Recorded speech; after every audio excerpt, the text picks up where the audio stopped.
Now calculate the work done during the reaction represented by the following thermochemical equation. इस question में हमसे work done पूछा गया है। वर्क डन के दो फॉर्मूले हमारे सिलेबस में, एक है minus P external into delta we और दूसरा है डब्ल्यू मैक्स का फॉर्मूला। तो द फर्स्ट चैलेंज इज कि आप फॉर्मूला कैसे सेलेक्ट करोगे। 2.303 NRT log to the base 10 of V2 by V1। तो जो सबसे पहला चैलेंज है वही कि आप इन दोनों में से फॉर्मूला कैसे चुनोगे। फॉर्मूला चुनने के लिए मैं अपने सीईटी के भी लेक्चर्स में ये बात बार बार रिपीट करता रहा हूँ कि आपको हमेशा देखना है कि क्वेश्चन में क्या कांस्टेंट एक्सटर्नल प्रेशर बोला गया है। अगर कांस्टेंट एक्सटर्नल प्रेशर बोला गया है तो आप फर्स्ट फॉर्मूले से जाओगे। और अगर आइसोथर्मल रिवर्सिबल वर्ड अगर कहीं पे भी आपको दिख रहा है, इसमें ये रिवर्सिबल वर्ड ज्यादा इंपॉर्टेंट है। अगर आइसोथर्मल रिवर्सिबल वर्ड आपको दिख रहा है तो फिर आप सेकेंड फॉर्मूले से जाओगे। हमारे क्वेश्चन में जो प्रेशर है इस पूरे रिएक्शन के दौरान वो पूरा का पूरा कांस्टेंट है, क्योंकि कहीं पे भी मेंशन नहीं है दो प्रेशर्स। तो मैं ये एज्यूम कर ले रहा हूँ कि इस रिएक्शन के अंदर प्रेशर कांस्टेंट होगा। अगर प्रेशर कांस्टेंट है तो फिर हम कौन से फॉर्मूले से जाएंगे? फर्स्ट फॉर्मूले से। अब फर्स्ट फॉर्मूले से अगर मैं ये क्वेश्चन सॉल्व भी करना चाहूँ तो एक और दिक्कत है। फर्स्ट फॉर्मूले से सॉल्व करने के लिए मुझे P external into delta we चाहिए। अगर आप रिएक्शन को देखोगे तो ना आपके पास वॉल्यूम का वैल्यू गिवन है और ना ही आपके पास प्रेशर गिवन है, तो how would you solve it? इसी फॉर्मूले का एक और फॉर्मूला है डेल्टा एनजीआरटी। एक डेरिवेशन है चैप्टर में अगर आपने पढ़ी हो तो, जहां पे हम लोग ये प्रूफ करते हैं कि P external into delta V is equals to delta NGRT. तो आप चाहो तो ये लिख सकते हो या फिर आप इसकी जगह पे ये भी ले सकते हो। अगर P external into delta we से ये क्वेश्चन सॉल्व नहीं हो रहा है तो डेल्टा एनजीआरटी से ये सॉल्व हो सकता है। कैसे सॉल्व हो सकता है? क्योंकि आर कांस्टेंट है, हम उसकी वैल्यू जानते हैं, it is 8.314 joule kelvin inverse mole inverse. Temperature is already given in the question, it is 300 kelvin. R और टी हमको मिल गए। अब हमको सिर्फ और सिर्फ इस क्वेश्चन से ढूंढना है डेल्टा एनजी। वो कैसे ढूंढेंगे? डेल्टा एनजी का मतलब होता है डेल्टा एन ही निकालना है। जी हमने इसलिए लगाया हुआ है ताकि स्टूडेंट्स को ये याद रहे कि क्वेश्चन में सिर्फ और सिर्फ गैसियस रिएक्टेंट और प्रोडक्ट ही कंसीडर होंगे। अगर सिर्फ गैसियस रिएक्टेंट और प्रोडक्ट ही कंसीडर करने तो ऑफकोर्स है कि वाटर के मोल्स कंसीडर नहीं होंगे। तो जब आप मोल्स का चेंज निकालने जाओगे तो जनरल फॉर्मूला क्या है? N2 माइनस N1, जिसको हम लोग कैसे लिख सकते हैं? NP minus NR। क्यों? क्योंकि रिएक्शन में फाइनल मोल्स किसके होते हैं? प्रोडक्ट के, और इनिशियल मोल्स किसके होते हैं? रिएक्टेंट के। तो या तो मैं N2 माइनस N1 लिखूं या तो मैं NP माइनस NR लिखूं। अब अगर मैं NP माइनस NR लिखता हूं तो यहाँ पे कितने प्रोडक्ट है मेरे पास? टोटल दो प्रोडक्ट है। पर क्या मैं दोनों के मोल्स कंसीडर करूंगा? तो आंसर है नहीं।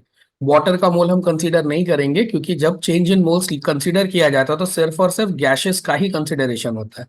वाटर यहाँ लिक्विड स्टेट में है तो वी विल इग्नोर इट। अगर मैं वाटर को हटा देता हूं तो फिर सिर्फ किसके मोल बचते हैं मेरे पास कंसीडर करने के लिए? CO2 के। तो CO2 का एक मोल लिया, माइनस रिएक्टेंट में मेरे पास दो रिएक्टेंट है, CH4 का एक मोल और O2 का दो मोल। तो टोटल कितने मोल आए मेरे पास? 3 मोल। अगर मैं इनको सब्ट्रैक्ट करूं आंसर आएगा -2। तो मेरा डेल्टा एनजीआरटी कितना, एनजी कितना आ गया? -2। अब अगर मैं ये सब उठाकर ऊपर के फॉर्मूले में पुट कर दूं तो W इक्वल्स टू हो जाएगा माइनस डेल्टा एनजी मेरा आया है -2।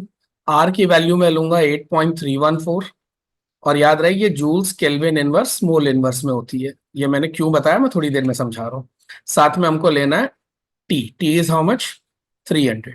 नाउ माइनस माइनस प्लस हो जाएगा, और ये 2 को अगर आप 300 से मल्टीप्लाई कर दो तो आपको सिर्फ 8.314 इंटू 600 सॉल्व करना है।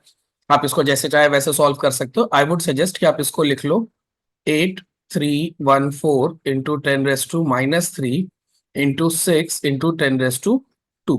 पावर साइड में सॉल्व हो जाएगी और नंबर सिंप्लीफाई हो चुके हैं। अगर आप इस तरीके से सॉल्व करते हो तो 8314 इंटू 6 आपको सॉल्व करना है, इंटू 10⁻1 बचेगा वहां से, क्योंकि -10⁻³ इंटू 10⁻2 करोगे आप तो 10⁻1 बचेगा।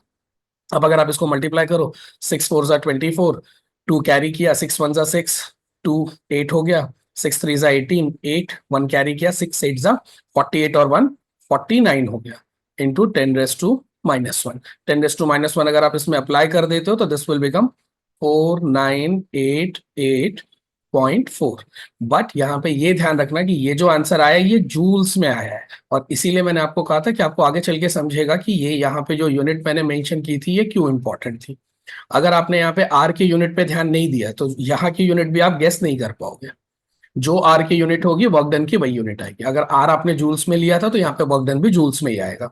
ये बात मैं इसलिए बोल रहा हूँ क्योंकि जब आप ऑप्शंस में चेक करोगे तो आपको ऑप्शंस किलो जूल में पूछे गए, तो हमारा आंसर तो जूल में आया। Now we have to convert it into kilo joules. अब जूल से किलो जूल जाने के लिए क्या करना पड़ेगा हमको,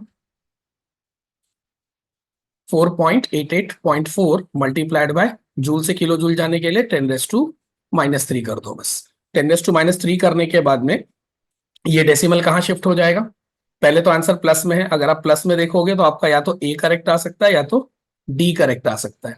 ठीक, अब माइनस की पावर कैसे अप्लाई की जाती है, यहां अप्लाई की जाती है, डेसिमल को आप इस साइड शिफ्ट करोगे, क्या बन जाएगा ये 4.9884, 4.988884, ये हमारे कौन से ऑप्शन में गिवन है, ए ऑप्शन में।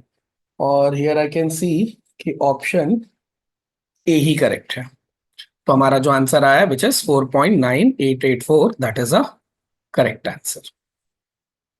और अभी आंसर किस में है, किलो जूल में, क्योंकि ये मैंने 10⁻³ से मल्टीप्लाई कर दिया।